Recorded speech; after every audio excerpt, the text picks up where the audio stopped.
two things are going to come out of this podcast. One, we're going to be canceled, and two, we're probably going to get divorced from our wives.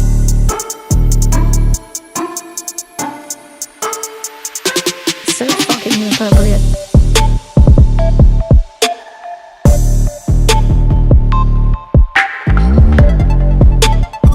So fucking inappropriate. It's like crying, just jerking into an empty hole. What the fuck? Jerking into an empty hole. Jerking into an empty hole. So fucking inappropriate. Ladies and gentlemen, boys and girls, children of all ages, it's time again for that top 10 list you don't give a fuck about by two guys you really don't give a fuck about. All right, we are back again, and this week, me and Matthew are going to do our top 10 favorite movies of all time. So I'm going to prove to everybody why I should not be a critic in the film industry 100%. With this list, because it's not going to be blockbusters like anyone would think. Hey, it's our list, so that's all that matters. I will not get any thumbs up from Siskel or Ebert with this list. Before we get to the list, since you kind of brought that up a little bit, for our listeners out there, there's a couple listeners that I've talked to, and they had a problem with our first list of the top 10 promo wrestler, top 10 wrestlers on the mic, whatever, I can't remember what it's called. One person in particular is a big Jim Cornette fan. You know who you are. Jim Cornette was a promoter. He wasn't a wrestler. Right. But if you are familiar with Jim Cornette and his fan base, they are toxic as hell. This one individual, I really have a lot of respect for him and I like him until he said he was a Jim Cornette fan. Look at the era Jim Cornette was in. That was the era where people bought into it as It's still real to me, damn it. The beefs, like the legitimate beefs between the wrestlers that we know really isn't there. It is a show. It is a run. Right. And Jim Cornette built. I mean, come on, Smoky Mountain Wrestling alone is. I'm not taking anything away from Jim Cornette. And Jim Cornette has a lot of knowledge on the business, but Jim Cornette wasn't a wrestler, which is, had we had put in managers or promoters in there, I mean, which is why Paul Heyman got his, what I would call honorary shout out, which in my opinion, best people ever on the mic, he would have been on that list. Okay. Which we will eventually do that. I just wanted to point out that these are our opinions, so you may disagree with him, and that's okay. And he actually pointed out that he was rather frustrated with me and my opinions on my list, and I attribute that to my punk comments and some other things, because like I said, he is a big Jim Cornette fan. I will throw this out here. His top of the list would have been Arn Anderson. Neither one of us said Arn Anderson. To me, I don't remember him from being on the mic, but again, I didn't watch as much of that as I did the Attitude Era and now AEW. When you look at the original Four Horsemen, of course you had the Anderson boys. You had Ric Flair in that as well. And Ric Flair, in my opinion, outshined the rest of the guys on the mic. Not that they were bad on the mic, but when you talk about somebody who outshined everyone on the mic, it's Rick. Agreed. Think about the loudmouth of the original Four Horsemen. It was Rick. Not that Arn couldn't speak on the mic, because Arn had amazing singles run before the faction. Arn had the ability to get on the mic and make a statement. And he could back it up in the ring. He was a great in-ring performer, and he didn't make our list. He didn't leave the lasting impression that like guys like Flair did and guys like other people did. And of course, if I'm looking at the end of all time, everybody had Arn left a legacy in the business, but it wasn't on the mic. Agreed. Until he joined AEW and cut his infamous Glock promo.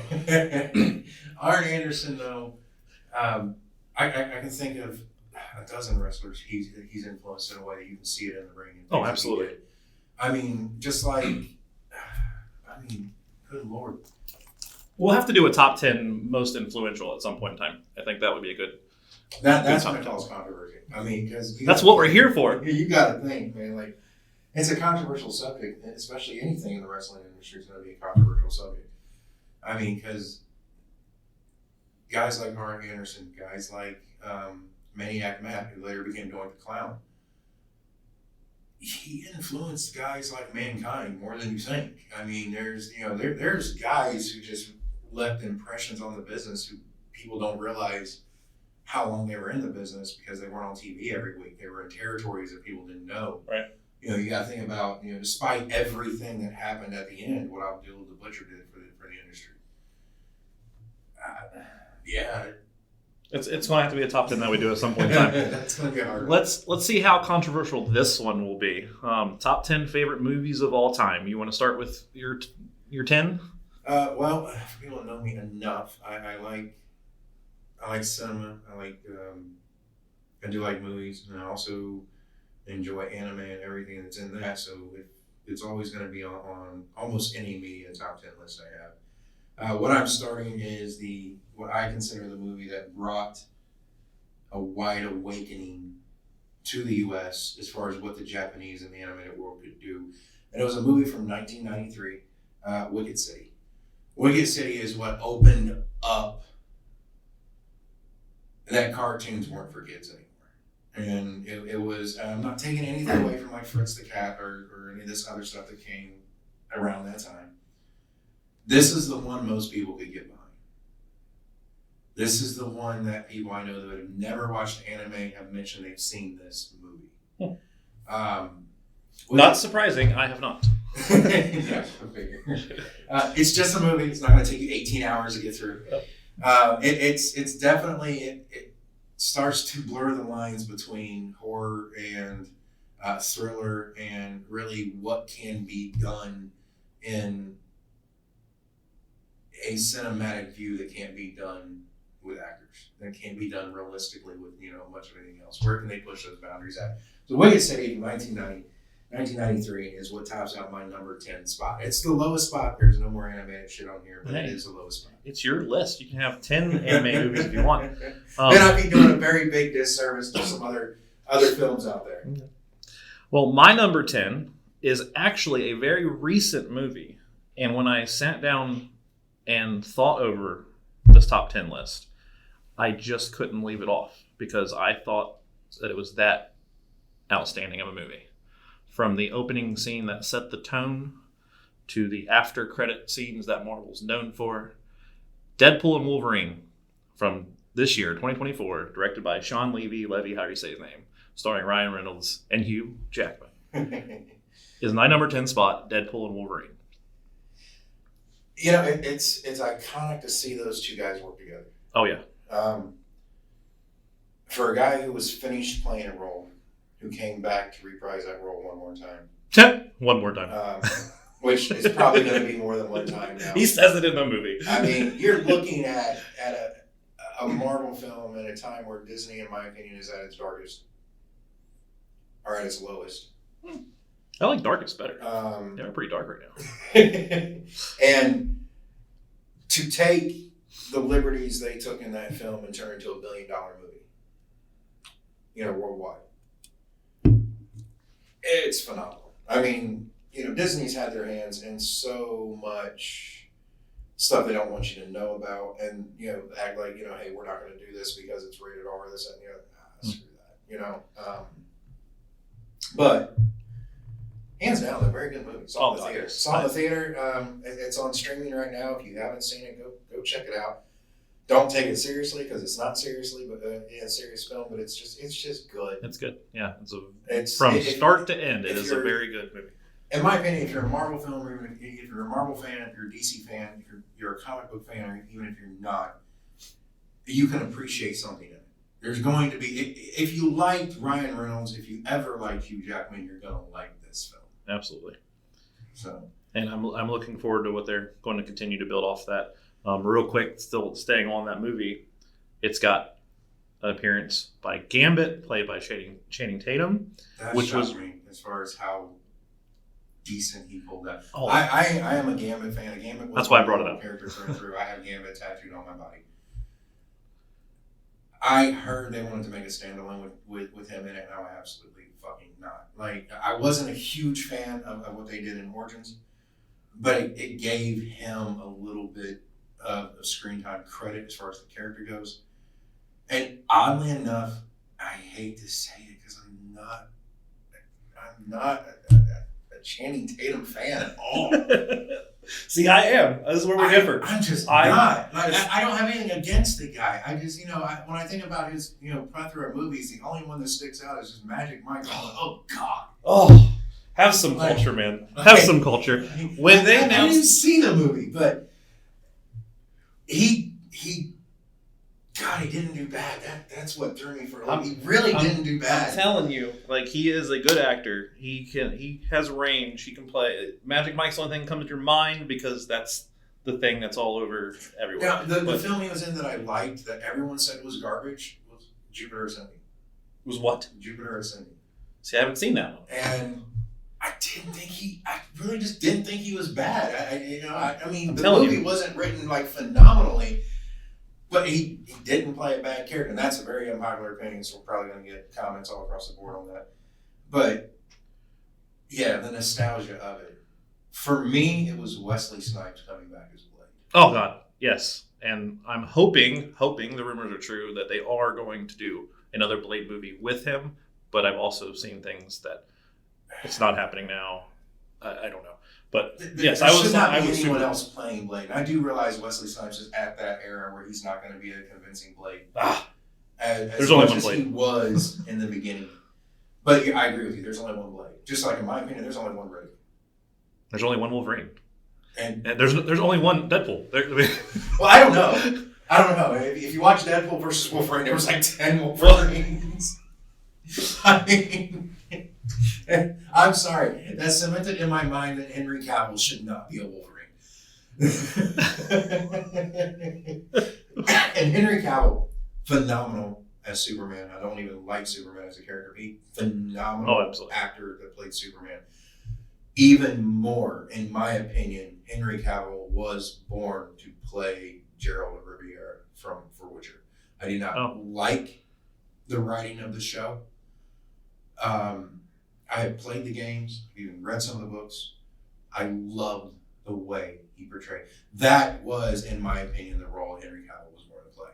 In my opinion, each actor has a role they were born to play. And that's his. And that is his. In my opinion, Keanu Reeves' role that he was born to play was Constantine.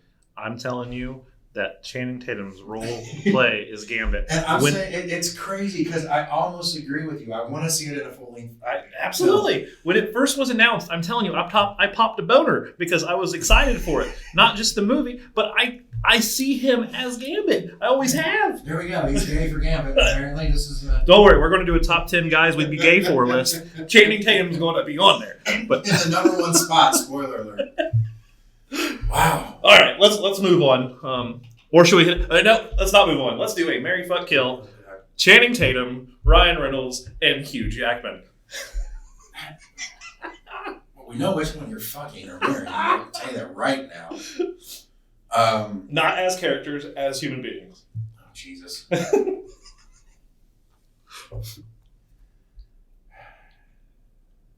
killing Tatum. Oh my God. Yeah, I know. Then there's no Gambit movie. But I already know that Wolverine and Deadpool is successful. It's still a dice roll in the other. Guess I'm spending the night with Hugh. I'm definitely marrying Ryan. Okay. Like I don't think life would be any less exciting with anyone else. Or it couldn't be any more exciting with the other two options than it would be with Ryan. But yeah, I mean, if I'm gay and we're getting married, that's probably where it's going. Okay, well, we differ just a little bit.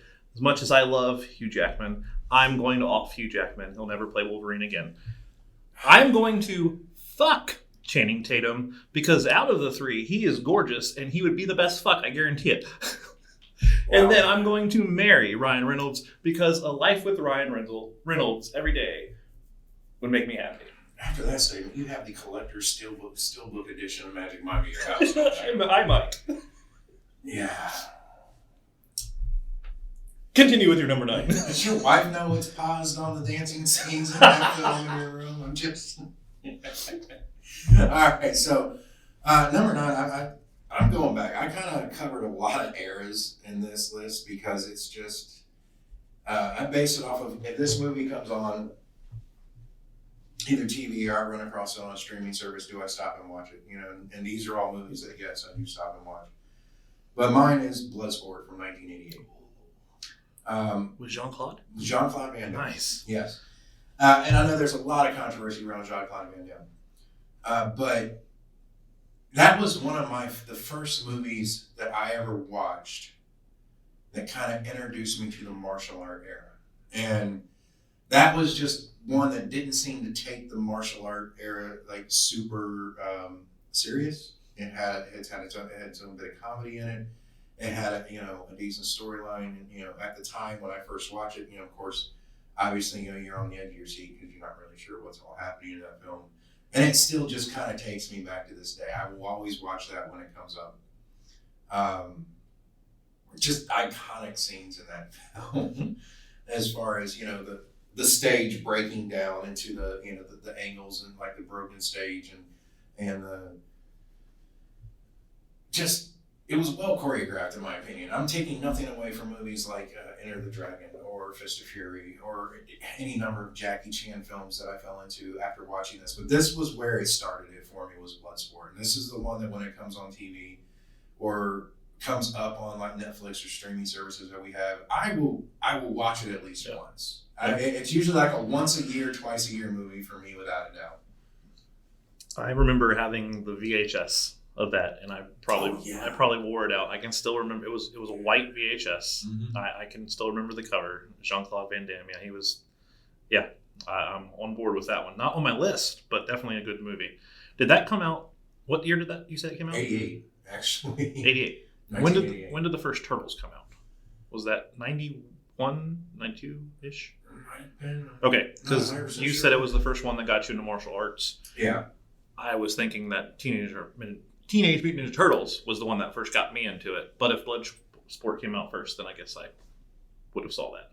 But my number 9, moving on, is if anybody knows me, and who knows me knows I love horror, I love thrillers, I love the person that's in this movie, which will also top my top 10 guys I'd be gay for list. And I love serial killers. If you put all of those things together, starring Brad Pitt, Morgan Freeman, and Gwyneth Paltrow. Yes, 1995. David Fincher, I think is how you say his last name, directed it. Mm-hmm. The movie Seven, a outstanding movie. Seven was in the running to actually hit my list, man. There was 2 movies that were in the running to hit my list. Seven was one of them, and for what people do and don't know, I was raised in a cult from age 8 until age 19.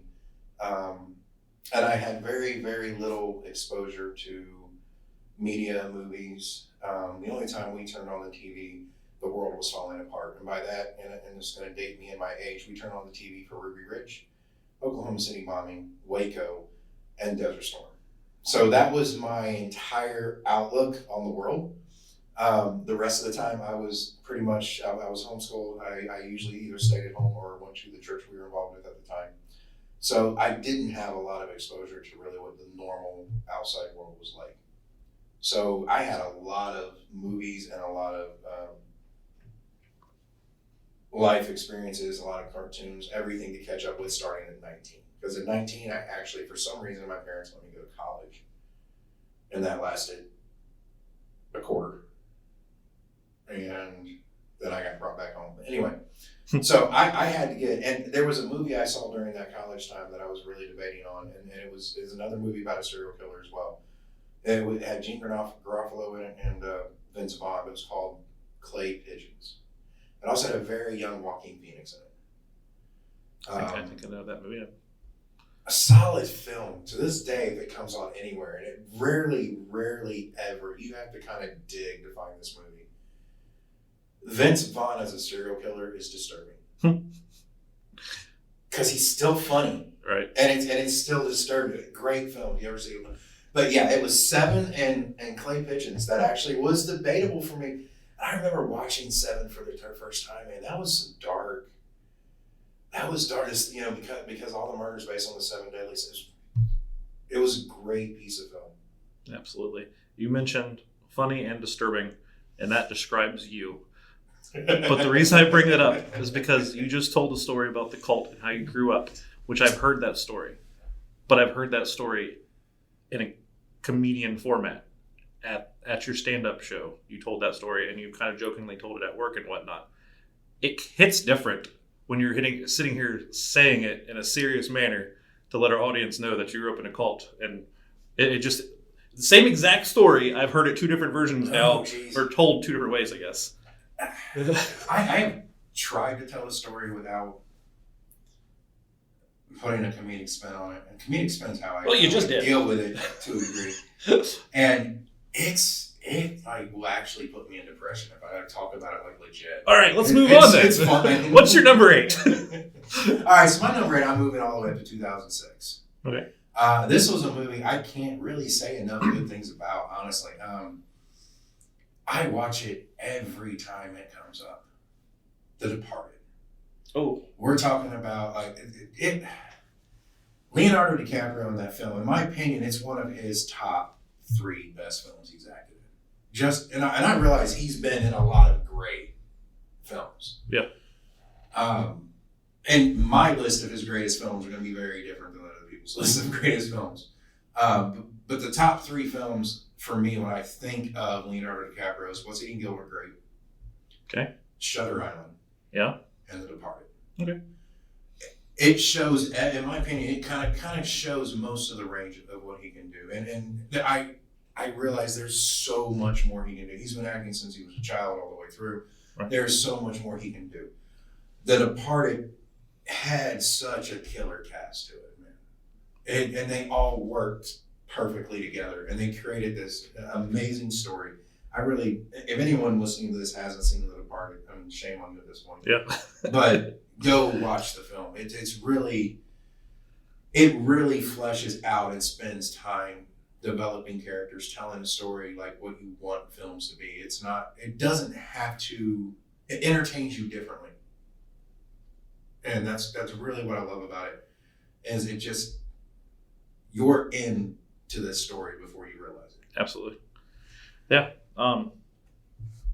So my next one, before I get to it, I'm looking at my list. Oh, actually, before I say that, I like doing this because like, movies that you said, I'm like, damn, that could have been on my list too. Like, there are so many good fucking movies, and I mean, my list is going to be different than yours, obviously. But you're saying things, I'm like, shit, that could have been one that I left off. But the other thing, while I'm looking, when you're doing top 10 of movies, it's going to like you're going to realize there's a lot you left off. The other thing, as I'm looking at my list, I'm beginning to question my sexuality because listen, okay, I'm comfortable with my sexuality. That's why I can say it's just me and you in a room, door closed, and I'm comfortable with my sexuality. That's why I can say that Channing Tatum is hot as fuck and Brad Pitt. Well, this person also. This is another person on my list. $20 is $20, no matter what library you make it in. He is in 2 of the movies that are in my top 10. The one I'm about to mention right now, I believe he plays this role better than any other person has ever played it, and many have played it. We've had this discussion at work, and it's almost developed into arguments because of how firm I am on this is the best person to play this role. Mm-hmm. The villain in the movie also is played by the best person to play the role. I'm going to say the names and you tell me what the movie is. Christian Bale and Heath Ledger. Yeah, The Dark Knight. The Dark Knight, yes. Number 8, my list, 2008, it's Christopher Nolan, The Dark Knight. So we can talk about it. That's actually higher on my list. Okay. Then I think you put that low. It's a battle. Trust me. My next 7 are closer to the heart for me. Because hands down, Ledger is the god of the Joker, in my opinion. Agreed. You're not going to find a better Joker. And I'm even including Hamill in that, which in my opinion is iconic beyond all iconic, even though he only voice acted the Joker. when the Joker comes to mind, it's either Hamill or Ledger for me. Okay. And I'm not taking anything away from, the original '80s release with Jack Nicholson in it. Yeah. And I'm not taking anything away from Joaquin Phoenix. I just think when you're embodying everything that the Joker is, it comes to one of those two guys who voice acted and actually acted the Joker. Ledger, I think, showed you not only how unhinged the Joker could be, but just how calculated he could be as well. And I'm not taking anything away from Joaquin. I don't think he captured that the way Ledger did. Okay. We agree on that, but where we differ is Christian Bale is the best Batman. There is not a better Batman. There never has been. There never will be. He played a phenomenal, and this is where we argue, because I believe the character of Batman is broken into two. You have the actor's ability to play, obviously, the superhero of Batman. Yep. And the actor's ability to play Bruce Wayne. And I think that Bale did not play the best Bruce Wayne. Nonsense. In my opinion. I think he was hands down the best Batman. I will not take that from him. And there are some people that I think played a horrible Batman and a horrible Bruce Wayne. Robert Pattinson, for example. I'm sorry. Just don't think, I do think that there were people who were worse at the Joker than others. Jared Leto. I don't think he was a terrible Joker, but I think the way it was written and how he played it just didn't align with what I thought it should have been. And you speak for the majority. I agree. Purely opinion. Yeah. Because Leto's not an actor; he's a musician, and I am not taking anything away from what Leto can do.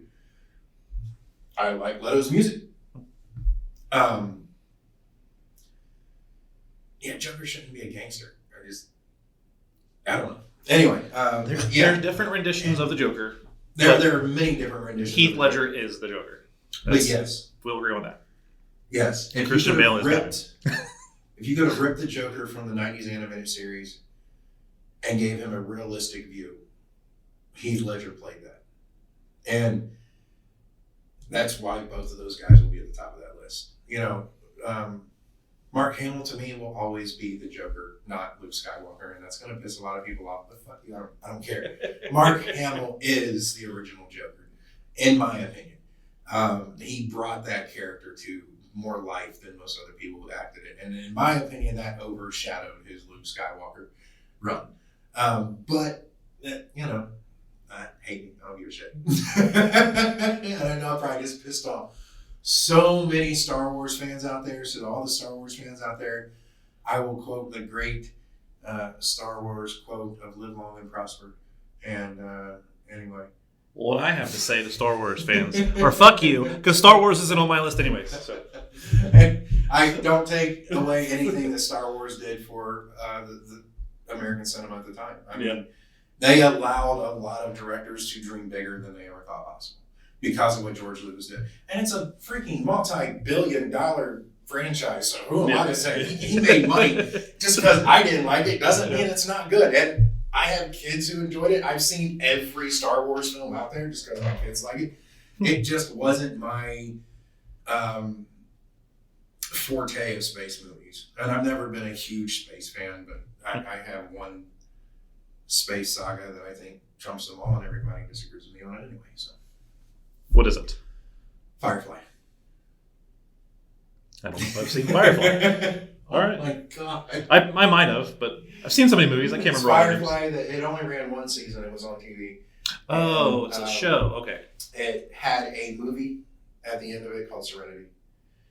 And it was Nathan Fillion plays in it. And Nathan Fillion will forever be, the captain of the Firefly and the way it works. So there wasn't a lot of aliens and weird other creatures in it. It was just a different type of space movie. So Star Wars is not on your list either? Star Wars is not on okay, well either. This one's for the Star Wars fans then. Marry, fuck, kill. Chewbacca. A plethora of stormtroopers. Oh, God. And what is Darth's name without them? Anakin? Anakin Skywalker. Anakin Skywalker. Is that his Or name? Are we talking like the pre-Vader? Yeah. God, It's Anakin, right? yeah. Okay. If it's not Star Wars fans, I'm sorry. Fuck you. I do believe it is just Anakin. So. Can you do a Chewbacca voice? Because I can't. Oh, for fuck's sake. I don't know. I used to. I don't think I can pull that off. Okay. And he didn't really have a voice. He just had this like gargle sound. Weird, raspy. Okay. And that's the last thing you want to be doing is sleeping in bed with something. There you go. Whoa! That would make me just leave the room like, I don't know. Although you might want to be getting, I don't know, like a blowjob and have that happen. That might be the greatest thing in your life. Now this is like borderlining gay bestiality shit. I don't know. I mean... Hey, I didn't say the stormtroopers had to be male. I just said there were a plethora of them. Well, in all the films, I've only seen like 2 female stormtroopers. So unless they're present, you're still dealing with 8 dudes. And I'm just, for some reason, 10 is coming to mind for a plethora. I don't know how many's in a plethora. So we're killing the stormtroopers. I don't feel like gangbanging today. It's bad enough if I have to be gay, but a gay gangbang just kind of cements you into that, weirdness, I guess. I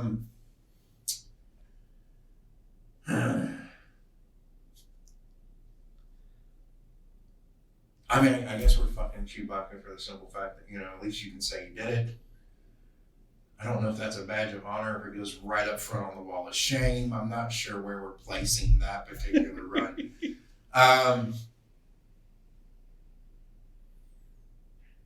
See, if you marry Anakin, I mean, and there's nothing good to this. None of it ends well. None of it ends well because you marry Anakin, he fucks up later down the line. Now you got some robotic dude. You're trying to sleep in bed. You fuck up, you get force choked at the mall, like from 20 miles away. I just, yeah. So there it is. It just, you just hope that you don't pull him out of the lava too soon. Then you're out of all of it, I guess. I don't know. Well, I guess the ball's in my court now. Well, Channing Tatum's a freaking stormtrooper. We know he's getting there we go. Yeah. My whole platform. Let's pretend that that's the case. I say, if anybody knows me or knows me well enough, I am repulsed by a hairy vagina. So I can do nothing with Chewbacca. He's too hairy for me. We're going to kill Chewbacca. And then I'm going to assume that Channing Tatum is a fucking stormtrooper. Get that train ran on me. And then because I'm a villain at heart, I'm going to marry Anakin Skywalker and join the dark side. Well, at least you won't get pregnant by the plethora of stormtroopers that can't shoot anyway. Yeah, I'm also a male. I can't get pregnant. We first have to define a male. Okay, what's your No, wait a minute. Never mind. No, it's women we can't define as a society anymore. Oh, Jesus, we're all dead. It's just going to go so bad. What's your number 7? Number 7 already did, I thought. No, number 7. Okay, so number 7, we're going back to the 80s again. Okay. 1988. This is one I consider a Christmas movie. And I don't watch holiday films. I have 2 holiday films I watch around Christmas. It's this movie and a different one. But this film I consider a Christmas movie, but you can watch it any time of year. It's an action film. It has one of the most iconic phrases that has ran through the test of time, in my opinion. My kids know the phrase, but they have no idea what movie it came from, which honestly hurt my heart when I found out about a month ago. We're talking Die Hard, man. So Bruce Willis, Alan Rickman, great movie. Okay, so you really do enjoy that movie. You're not just putting it on there just to say it's a Christmas movie. No, I do watch it. I do, something about it. And the first time I heard Yippee-Ki-Yay, motherfucker, I laughed my ass off. And I'm a huge Alan Rickman fan, regardless. I'm not the biggest Bruce Willis fan. But in that film, it is one of those movies that I did enjoy. It is one of those movies I do watch. It is one of those movies I do go back to. Okay. It's not something I pull out on a typical Tuesday to watch, but it a couple of times a year I go back and I have plenty of movies sitting in DVD cases at my house that I never open up. So my number 7 is also from the 80s, 1983 to be exact, the same year I was born. It's also a Christmas movie because there is a lot of snow in it. It's not really a Christmas movie. Snow is cocaine. It is a movie that made being a gangster or a drug dealer famous, popular. You are not going to go this route. Say hello to my little friend. Al Pacino, Scarface. I could not put Scarface. That's just because you watched way too much MTV Cribs. Everybody sells that Scarface. I didn't even watch MTV Cribs, first of all. However, I do have a big poster of Al Pacino from the movie that says "The world is yours" or something like. Oh no, it says "Say hello to the bad guy." I don't know. It says something because I'm a Scarface fan. I like Al Pacino as an actor. Yes, I do. I think he's right up there with me for guys like Robert De Niro. He has played a lot of iconic roles, and he has a very unique style of acting, in my opinion. Just like guys like Christopher Walken, like if Al Pacino's in a film, right? You're never gonna miss if Al Pacino, Christopher Walken, or Robert De Niro in a film. Like they're going to capture the camera, and they all do it individually. They all do it in a way that it is different from each other, but they have that signature style that bleeds into every character, right? Like, De Niro's going to be De Niro no matter what he's in.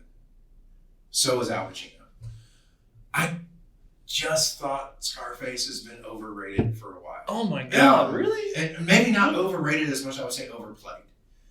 It was almost like you had to be a fan of this film because it was this film, and there's nothing wrong with the film. It's a great film. There's a scene where he fucking chainsaws a guy in a shower.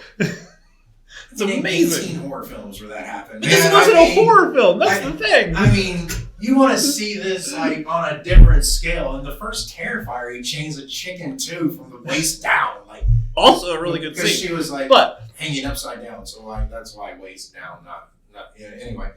But this isn't a horror film. Yeah, I mean, I get that too. Like I said, I can't take anything.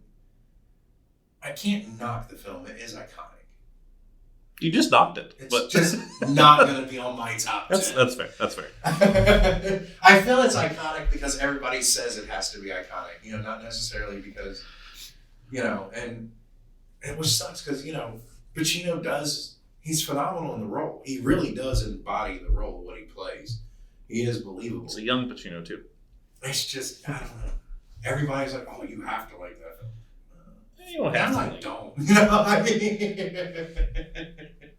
So, number 6, man. So, I'll bring it all the way up to 2016 for 6. That's where your film that you put, lower. It's where that whole franchise started. That's the 2016 Deadpool, the original Ryan Reynolds. Here's where, in my opinion, that out of the trilogy, that's the best. You take or leave. I mean, there's so many iconic characters people want to see in each film, but it all starts here, and it all starts with him making you love the character because this is how you always envisioned the character. This is where it started. This is where Ryan Reynolds, in my opinion, became who Ryan Reynolds was supposed to play. And Ryan Reynolds is playing so many films that I love. Yeah.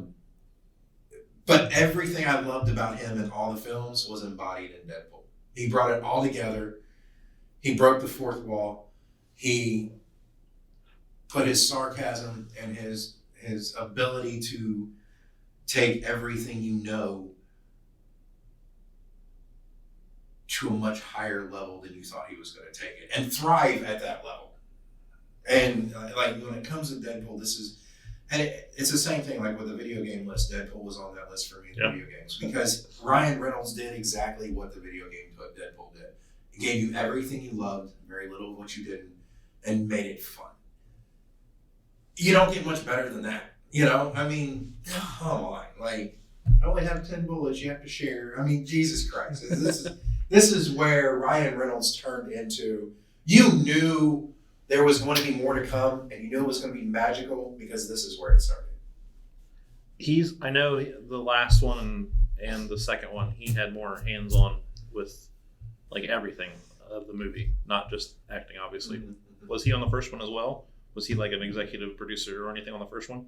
Yeah. Okay. All right. Well, that right there explains that was. Deadpool's been Ryan Reynolds' baby pet project since day one, man. That's what I thought. And to your credit for for Channing is that first the Gambit movie was announced to be done. Right.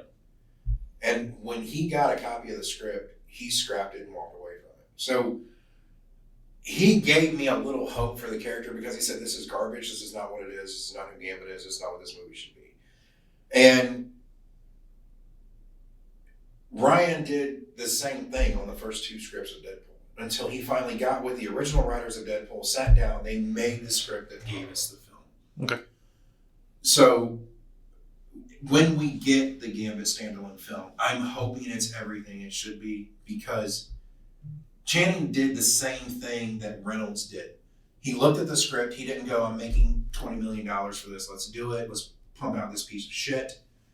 He actually stood by it. I'm a fan. You're not doing this to my character. Which just twist me up inside because that's my character too. And I have respect for the man for going, this is not right. We're not doing this. We're not making this piece of shit.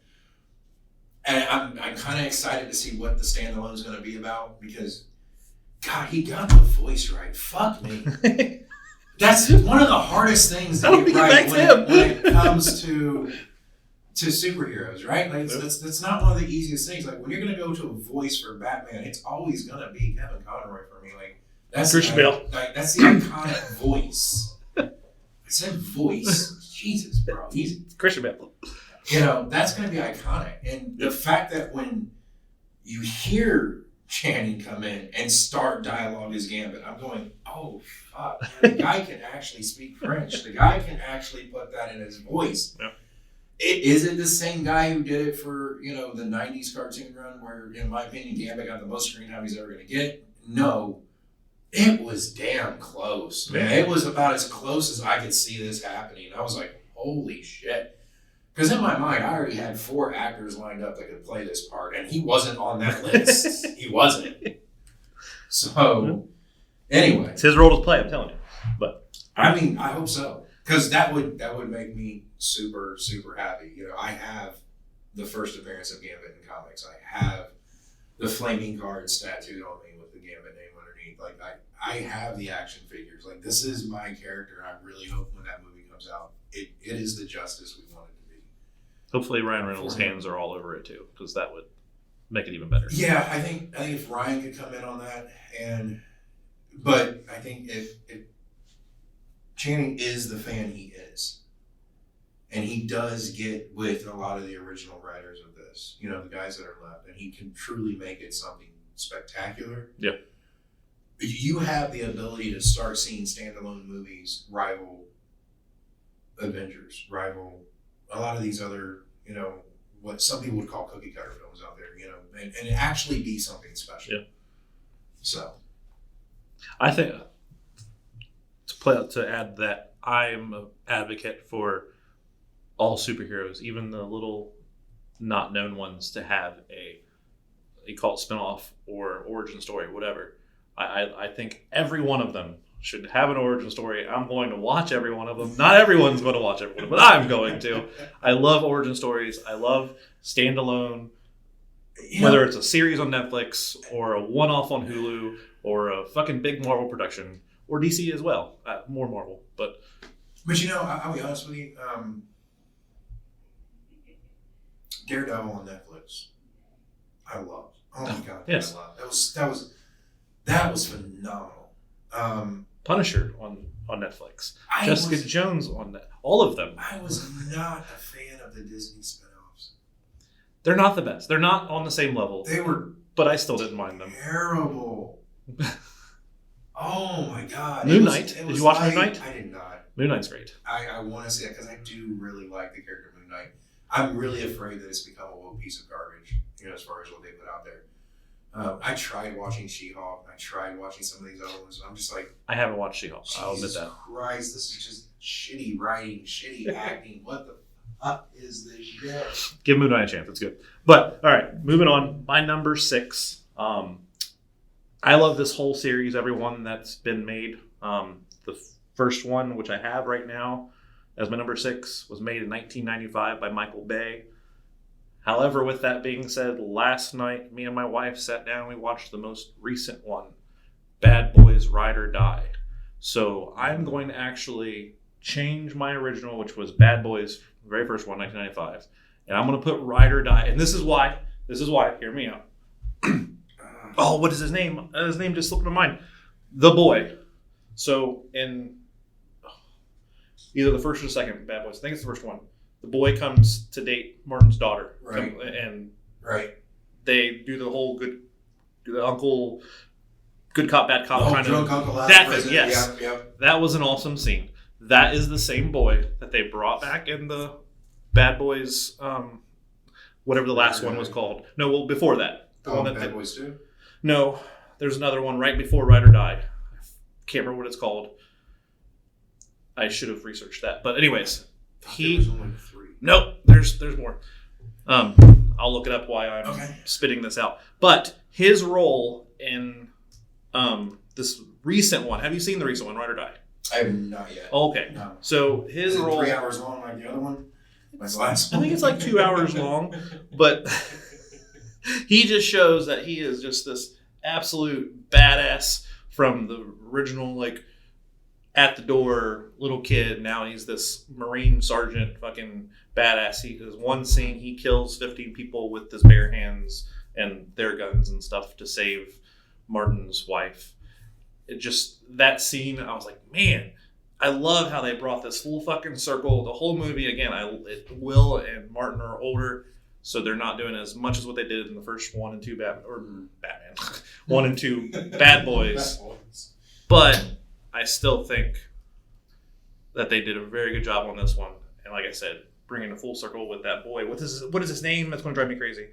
I know who you're talking about. I don't know the actor's name, but I do know. I'm not trying to think of the actor's name. I'm trying to think of the character's name. I don't even remember the character's name. I remember the scene from the original, and that was one of the funnier scenes for me. Will just kind of leaning half drunk against the door. you ever made love Yes. to a man? Reggie. His name is Reggie. Reggie. Okay. Yes, yeah, Reggie. yeah. Good Lord, why couldn't I remember that? But yes, so that is my number 6. Like I said, I originally had the very first Bad Boys. That didn't even cross my mind when I was going through the list, like the Bad Boys franchise, and I did like those films. I thought the second one was a little long. Bad Boys for Life. Um, That was the one that released in 2020. Oh, okay, yeah. So there's one, Yeah, Bad Boys for Life. and 1, then 2, Ride Bad or Boys Die. for Life, and then Ride or Die. Yeah. Yeah, so my number 5, though, we've already talked about, because this is where I put The Dark Knight. Okay. I put The Dark Knight right in the middle, because I agree with you, it's fantastic. It is such a fantastic film, but we went over Dark Knight, and so your number 5 is? All right. Well, before I get to my number 5, then why don't you give me a Marry Fuck Kill? Well, let's go with Black Cat, Catwoman, or Black Widow. Are we going the people who play them or the character? The character. Okay. So Not the actresses. yes. So Although I don't think, has Black Cat been in a movie? I think she was part of the Man and Web thing. I think. I could be wrong. That was a spinoff. I could be wrong about that. show. Anyways. So okay. So So we're Black. gonna go character because I'm not familiar with any of the actresses or the actress that would have played Black Cat. Okay. So we'll go character. Black Cat, Wonder Woman. No, Black Cat, Catwoman. Catwoman. Okay. So we are mixing DC with Marvel. Okay. And Black Widow. All right. I was never. I just want to go on the record as I'm not gaying this up with every single one like has been thrown at me. I have to answer them too. A very long discussion later. So, I mean, I'm not judging. I'm happy if that makes you happy, but Trying to get as inappropriate as possible. All right. Okay. why is it you go? Let's get inappropriate. Who wants to suck a dick? What the fuck is this? Like, there's so many different ways to get inappropriate. Like, I know what our next top 10 list is, and I'm like worried if you're like, well, there was one night I was feeling a little off, and wondered if what would it be like to try this? Like, good. I mean, like, explore yourself. If that's how you want to be, I'm cool with it. Okay. Why do I have to come along for the ride? Sorry, go ahead. Just so you know, with that statement, I'm going to continue going down that road. Anyways, okay, Catwoman is my least favorite character, probably, from Batman. So I'm going to off Catwoman. Okay. Literally has All nothing right. to do with anything other than she's just my least favorite. Yeah. You would have threw Poison Ivy in there or Harley Quinn or something. This answer would be different. Because if it's a woman, she better be psychotic as fuck. Or poison me to death. But I'm often And your Catwoman. wife is such a lovely lady. Like, dear God, how did we get here? You think so? Obviously, the things I don't know. I'm often Catwoman. What was the Black Cat? That was the other option, right? Black Cat from Spider-Man and Black Widow. Black Cat is the one I know the least about. So Dude. I know a little bit about her, but I know the least about her. So I will fuck Black Cat, and then I'm going to marry Black Widow. And my reasoning is just that. I know the least about the one, and I don't like the other. Well, I'm just gonna go down with the ones I recognize the most. That's where it goes. I agree with you on killing Black Cat to that. I said Catwoman. I didn't say. I'm sorry, Catwoman. Okay. Unless it was Halle Berry. We didn't do the actresses. No, we didn't do that. I said unless. So I would take the night with Black Widow, but to be fair, after the Hulk's been there, there's nothing I'm going to do to make that right. So that leaves me with marrying Black Cat because there was something very seductive about her, even in the kids' cartoon. Something Fair. And she had the ability to love. She wanted Parker. She wanted to be with Parker. She wanted to have that kind of thing. Black Widow would just be sitting around all day staring at the red in her ledger crying. So that would be a little... But see, if you're married to Black Cat, she'd be fantasizing about Parker, not you. So do you really want to marry that? There's not a great option on there. They all can kill me. I mean... Okay. Moving along then. My number 5. This one will probably surprise a good amount of people. The reason I was running late today is because I watched it with my wife, who'd never seen it before, and she was absolutely into it. It's a remake from a 1962 film that was originally a book. It came out in 2000. This one, the one I like, came out in 2004, starring Denzel Washington, and I believe his name is pronounced Liev Schreiber. I could be saying his name wrong, but it's Denzel Washington 100%. Directed by Jonathan Demme, The Manchurian Candidate.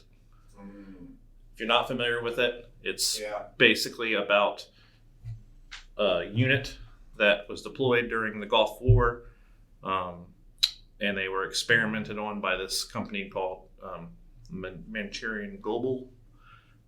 They hypnotized them and did things to their brain, and it continued on present day with political ventures and shit. Because they placed a candidate in the White House. Yes. I believe, yes. Yeah, Liev Schreiber was one of those guys that...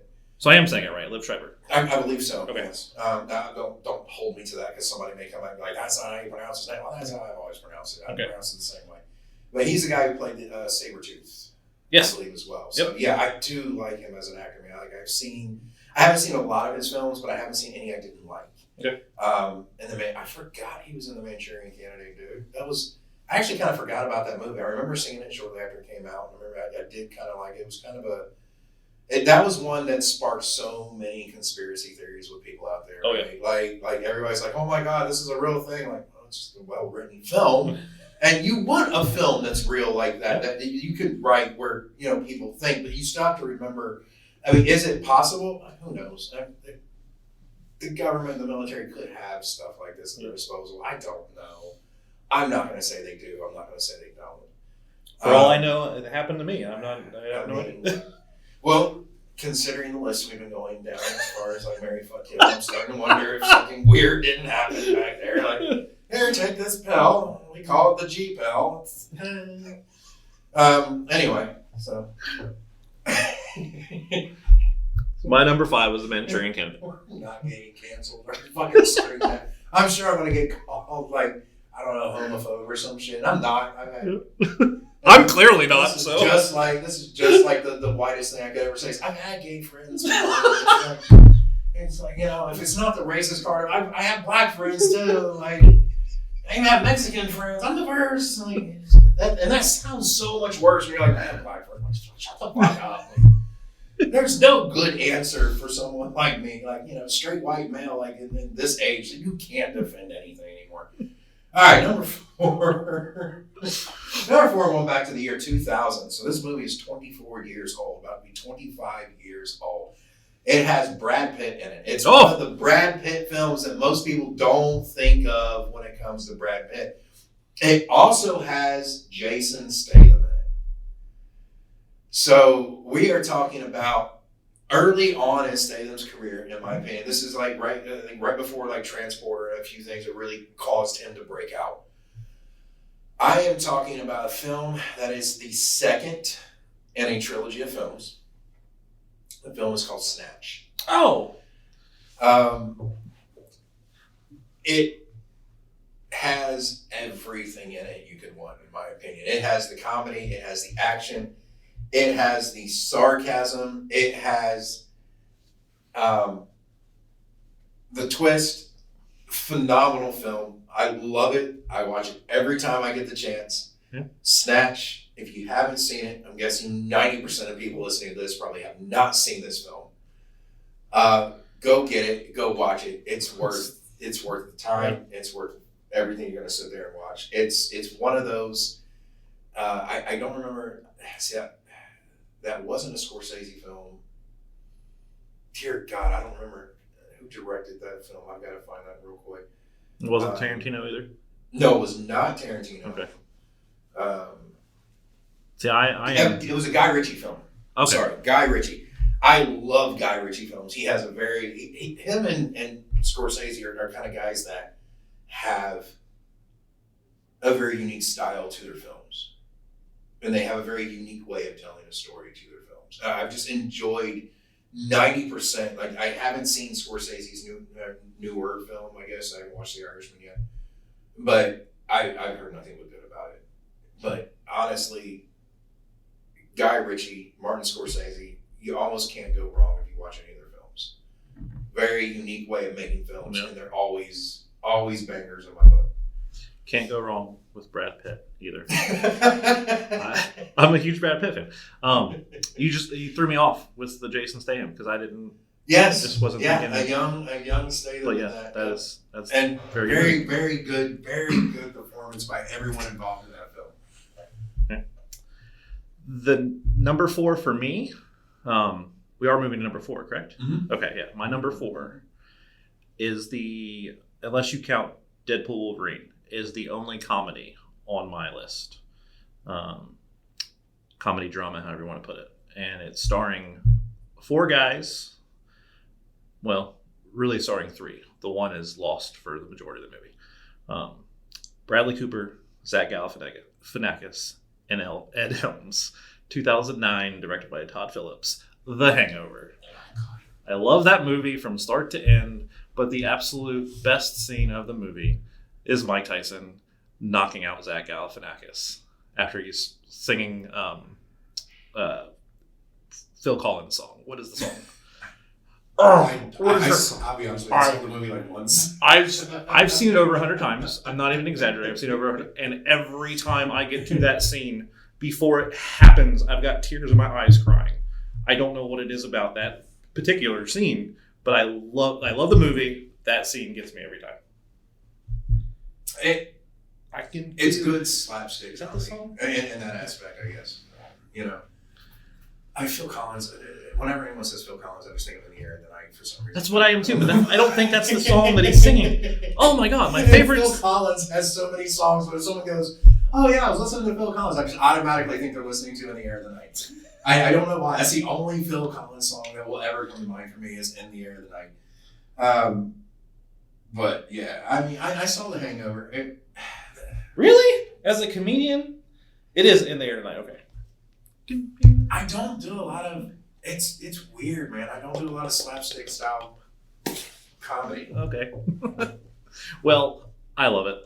So. Although I will say my number one, the very top of my list, is a comedy movie. Okay. It's just not what people will probably assume unless you know me very, very well. It's not one of those films that was in theaters. Well, we're not to your one yet. I know. So we are at number 3, though. So we're in our top 3, man. These are like the top 3 gold picks for people, right? For us. And in my top 3, this director, I can't say enough good about his films. I've liked every single fucking movie this guy's ever put out. I've never seen a bad movie from this guy. And I think he deserves a high spot on any top 10 list when it comes to movies, directors, producers, whatever you want to throw out there. Like, this guy, in my opinion, is in the top of every list I'll ever make. That's Quentin Tarantino, Pulp Fiction. All right. And Tarantino has had so many iconically good films. Yeah. And he has had a couple what I would call middle-of-the-road films. But I've never been disappointed watching one of his films. Whether he's, honorable mention, he did 1/4 of a film. It was called 4 Rooms, where it was about a bellhop who went to 4 different rooms, and every room was directed by a different director. And Tarantino got one of those 4 rooms. Oh. Phenomenal movie. But Pulp Fiction, man, that was never in my wildest dreams would I have thought that Samuel L. Jackson and John Travolta would play that well together. Yeah.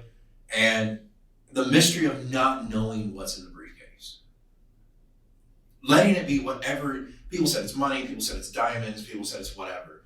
And it can be whatever you want it to be. And even Tarantino said it's whatever you want it to be in there. It's whatever you think everyone wants. I mean, you're resurrecting an overdose girl with an adrenaline shot to her chest. I mean, like, what else do you want in this film, man? Like, I mean, you might like it. Bruce Willis gets raped in it. I mean, so I don't. This guy. Bobby Ving rapes of all people. Anyway, the cast of the film, really pulled that out. It was phenomenal, man. I can't say enough good about. Tarantino's always going to be one of those guys. When he makes his final film, it's going to be a very sad day for me. And I'm hoping that's not. I still hope there's 1 or 2 coming from it. I really do, because Tarantino is a legend in my book. I am 100% in agreement with Tarantino. He actually directed my number 1, which we're going to get to. But Pulp Fiction, while it is a good movie, I'm not saying it's not. That is my Scarface to you. Like, I feel Pulp Fiction. Everybody has to love Pulp Fiction, and it has to be on here. Reservoir Dogs is another one that I actually left off this list that I probably should have had on there. Yeah. Rock in that movie. Oh my god! And that I say that, but you have so many other freaking phenomenal. The cutting the ear off scene is iconic as alone in that. I mean. go all. I could do a top 10 list of just. I was gonna say we might have to do a top 10. Just Tarantino Yeah, films. Man. I'm on board. Let's do it. I'm not even. Another person that I could do a top 10. Well, I think he has at least 10 movies. But anyways, everything he touches to me turns to fucking gold. He is a performing artist. He is obviously a director, actor, a lot of things, and that's Rob Zombie. And his 2003 film starring Sid Haig. Again, I'm not good with pronouncing names. I think that's he played. Oh Lord, why is his name slipping my mind? I hate this. The clown. Captain Spaulding. Captain Spaulding. Thank you. He played Captain Spaulding. That's what R.I.P. Sid. I was making sure I had the right character. I was like, is either Captain Spaulding or the uncle? I was like, wait a minute. Bill Moseley, Sherry Moon, all star in this Moseley, movie. That's what I was But thinking. the movie is House of a Thousand Corpses. Mhm. I love that fucking movie. I love Devil Rejects. I love everything, like I said, that Rob Zombie has done. But out of all of them, House of a Thousand Corpses has always been on top for me. Man, House of a Thousand Corpses. I remember when that came out, and I was working construction at the time. And the day that dropped, the Friday that hit theaters, I believe it was a Friday. All day long at work, that's all we talked about. Is what kind of film this was going to be. You know, based on Zombie's music, we know he has very hard horror undertones to his music videos. You know, in real life, he's just a phenomenal guy based on interviews we had seen. Right. None of us had met him in person, but he seemed like a really cool dude. Yeah. And I just remember we all decided that after work, we were all meeting at the theater and we were all going to watch it, you know, and it was just freaking phenomenal. I remember watching that when that was one of the greatest freaking throwback to older horror films, which is what he was trying to do, but he modernized the same thing with it. Yeah. And that was where I realized Sherry Moon was his wife. Because I had no idea up until that point. I think I was either 19 or 20 when that came out. It was somewhere, it was early 2000s. It was right in that realm. But yeah, I gotta agree, phenomenal film. And what he's done with the Halloween series has been great. Yeah. It's definitely a little bit different, darker take on Halloween. Like if you're gonna go dark, you take a franchise like that and make it dark. Yeah, dude. What he does is special. Yeah. 31 was another one by Rob Zombie. It was freaking like I said, phenomenal. Every one of his movies I've loved. Not everyone feels that way. Did you see that? Yes. Oh my God, dude. He can take anything, and yeah, you're right. It's about pure gold when he touches it. As long as it's in that horror dark realm. I'm not sure how he would do it in any other film, but I don't think I want to see him do any other film. Yeah, I wanted him to stick Zombie to that. is Rob Zombie is a genius at what he does and should be appreciated for him staying in that lane. That's what we can do. We can do a top 10 of movies that Rob Zombie should remake. Oh, wow. There was a rumor that he was going to redo Poltergeist, the original Poltergeist, and I was so fucking on board, but I don't know what happened to that rumor. I haven't heard anything else about it. So I want to see him remake The Prophecy. I want to see him remake everything. That's what I just said. Top 10. Let's do it. If it's horror, I want to see him remake it. Oh man, so we're down to the top heavy too, bro. Like this is where it sits for us. I'm going back to Marvel, but not anything that has the flipping Marvel logo at the beginning of the film. This film, I believe, was put out by Dimension, either Dimension or New Line. So we're going back. Mm-hmm. We are going to go back just a little ways for this. And this one was released in 1998, I believe. It spawned a trilogy of films. It showed back up in Deadpool and Wolverine. And I'm talking about the original Wesley Snipes Blade. The rated R Wesley Snipes, Steven Dorff Blade. That's high on your list. I like it. Easily seen this over 100 times, much like you have with The Hangover. Yeah. I have easily introduced people to this over and over again. This was, in my opinion, the movie that made people look into the character and realize it was a comic book character from farther back than they thought comics could ever be made into a film. And I realized that at one point Marvel was about ready to go under, so they were selling rights off for films, and Blade was one of the ones they sold off. Blade was one of the ones that actually made a good film and actually turned into something. And Wesley Snipes, once again, everything he's done, in my opinion, phenomenal actor in everything he's done, but Blade is who he was meant to play. Yeah. I love that. That's so high up on your list too. All right. My number 2, right back to, if you know me, man, like, you know, this, if I didn't have the mechanism in my head to keep me on the right path, I guess you could say, this character embodies what I probably would be. And he's the same person that played Batman, Christian Bale. It's 2000's American Psycho. I absolutely fucking love this movie, and I'm telling you, if I didn't have that mechanism that stops me from being evil, this guy is who I'd be. That might scare my wife a little bit, but she knows. She knows. Christian Bale has played a very wide range of characters over his whole career. And American Psycho, in my opinion, is really where he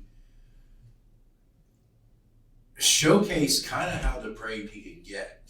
And Christian Bale is he dedicated to his roles, man. Yeah, absolutely. It's things like American Psycho and maybe a little lesser known film called The Mechanic.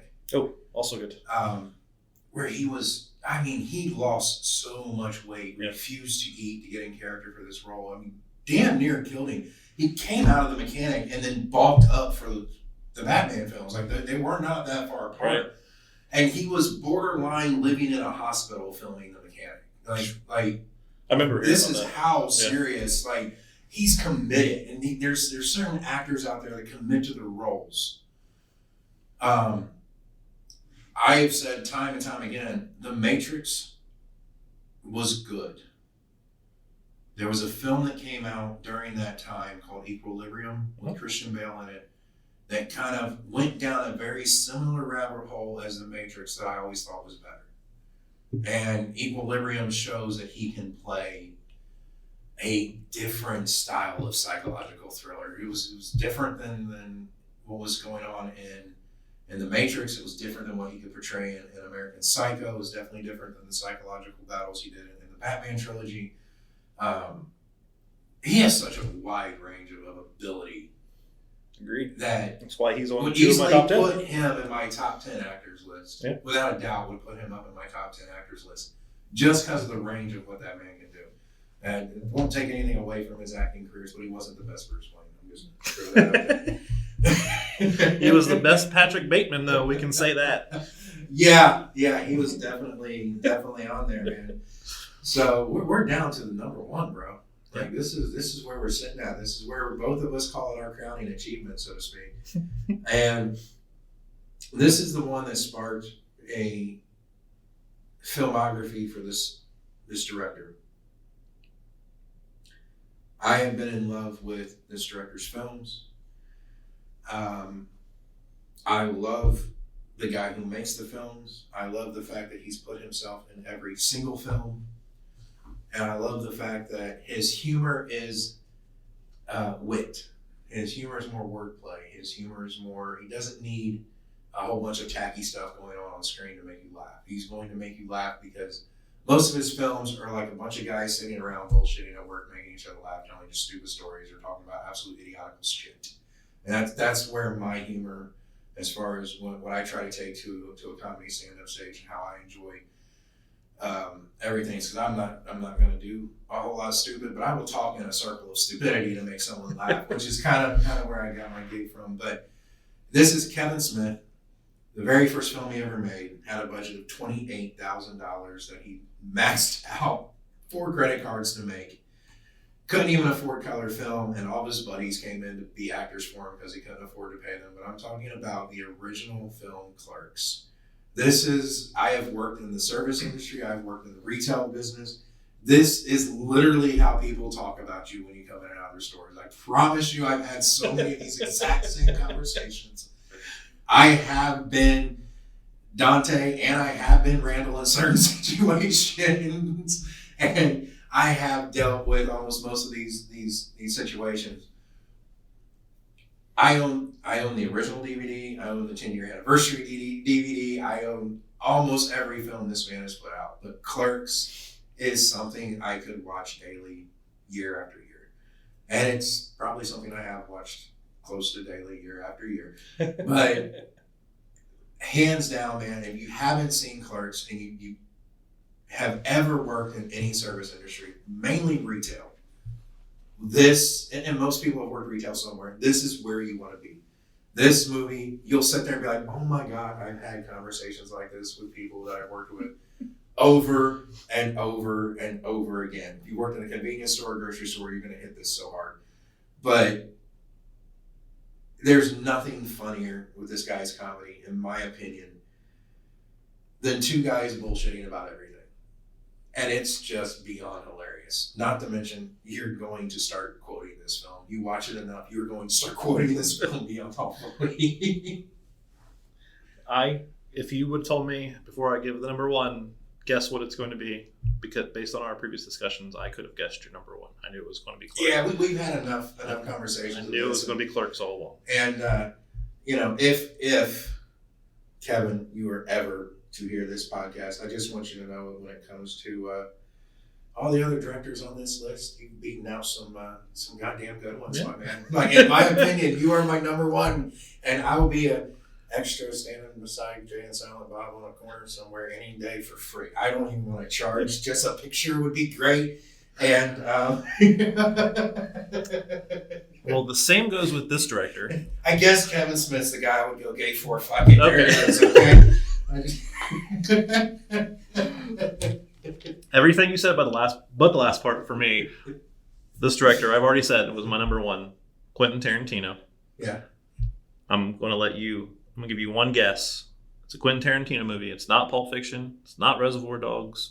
And the only thing I don't like by Tarantino is Kill Bill, so it's not Kill Bill. No, it's not going to be Kill Bill. So, one guess.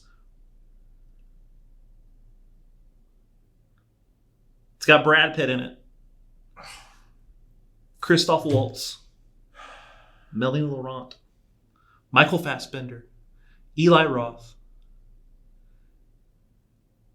We haven't guessed. No, that was Tarantino and George Clooney. Came out in 2009. Oh, Jesus. Inglourious Bastards. Oh, fuck, I forgot. I fucking love this movie. All of my top five I've probably watched over 100 times. This one I've worn out like no other. Inglourious Bastards. Man. I was there. I was at Walmart at midnight for them to unpack that DVD to buy. Oh shit. Okay. That was how did I forget, man? Phenomenal movie. Yeah, fucking dude, phenomenal. When it comes to Tarantino films, man, it's like they're all good, and it's hard for me to believe I forget certain films. Like that was one of his films that was kind of what I would call out of the normal vein of movies he makes. He doesn't strike me. Yeah, but he still had the Tarantino twist on it. Absolutely. It was still Tarantino through and through. It would be in my top 3 war films of all time. Oh, yeah. But for some reason, I just don't associate Tarantino with war movies. Even though he did it, and he did it phenomenally. Yeah. And I'm a super Brad Pitt fan, but to be honest, the standout in this is Christoph Waltz, who plays the fucking Jew hunter, not the Nazi leader, whatever you want to call him in the movie. His performance for that. He's also in the Django Unchained. That motherfucker is crazy. I will tell you, that guy, honestly, he was a sleeper actor for me. Like, I didn't realize how much I liked this guy until I started noticing how often he was appearing in films. And he's never, I can't say he's never. In the films I've seen him in, he's never been the main story actor. Right. He has always stolen every fucking movie he's 100%. ever been in. Yeah. Because the man has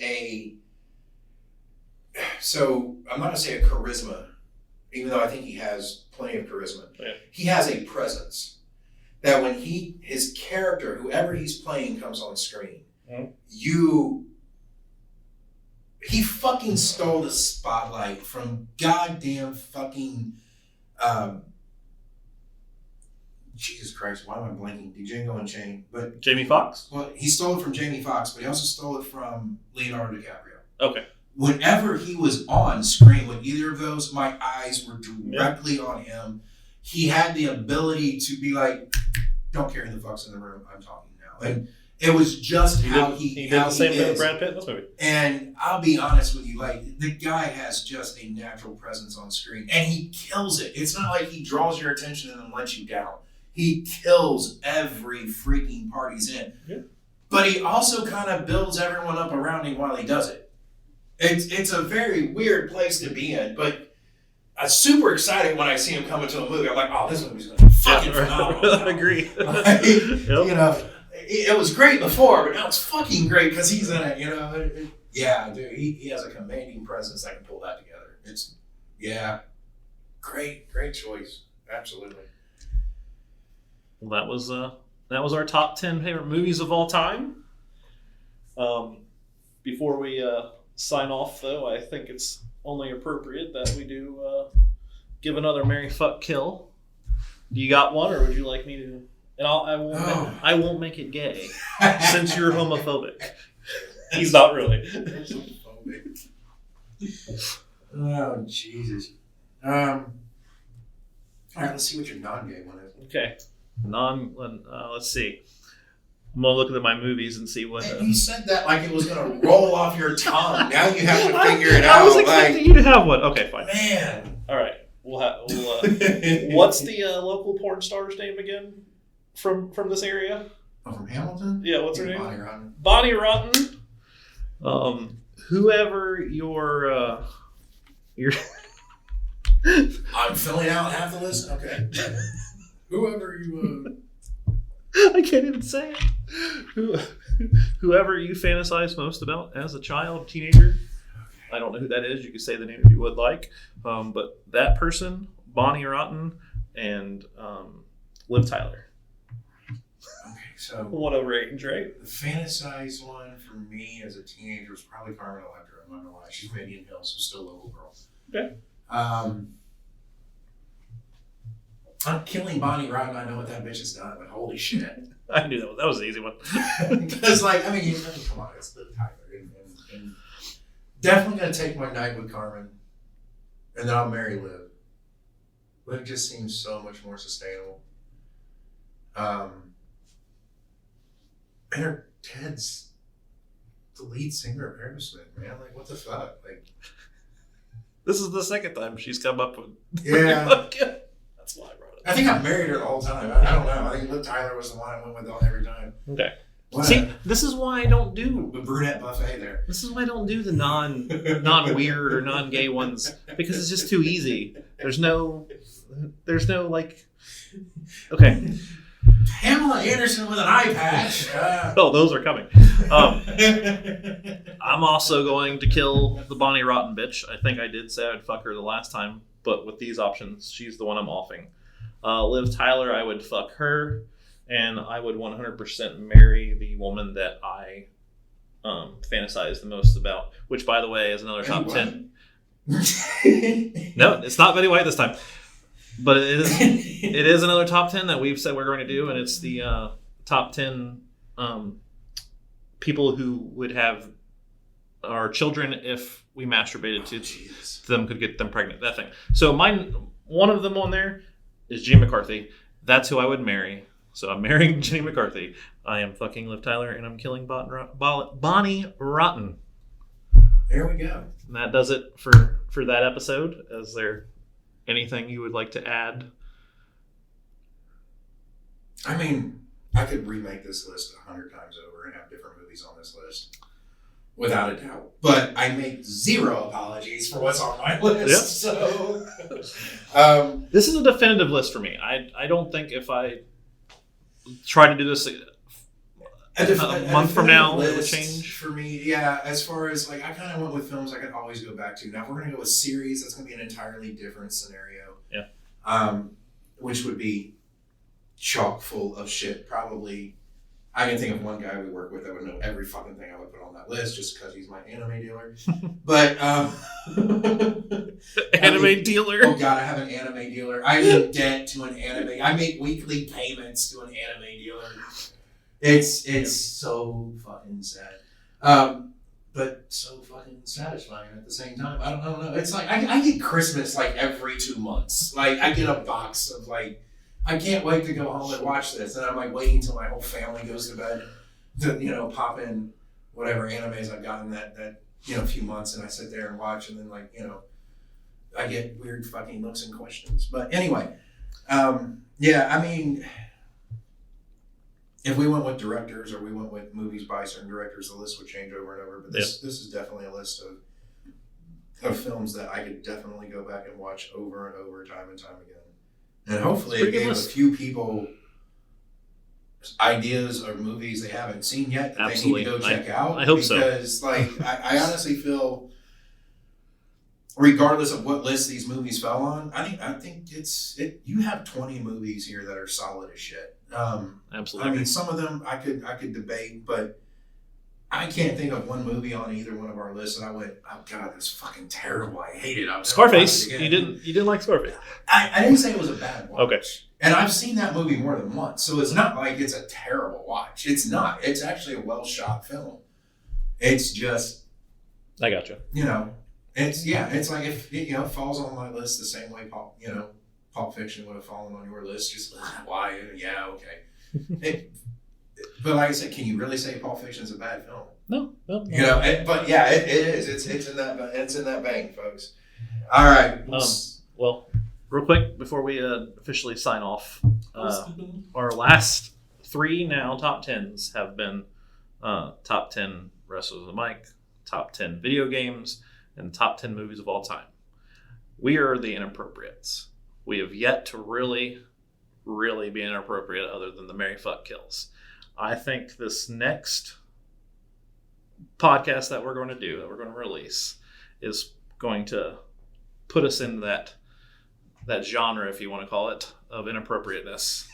We are going to take what we've been doing so far is we've been lubing it up and putting it out there just a little bit. But what we're about to do on our next podcast, this is a warning if you want to call it that, is take our 5-inch throbbing hard penis and raw dog our listeners, because the next one is the top 10 craziest places that you've had a sexual experience. Well, as the sign on the club that I worked for a while once said, if you're not comfortable with your sexuality, go the fuck home. All right, folks, so until next time, I'm Matthew. I'm Nathan. And we're here reminding you to be yourself, because everyone else is taken. So fucking inappropriate.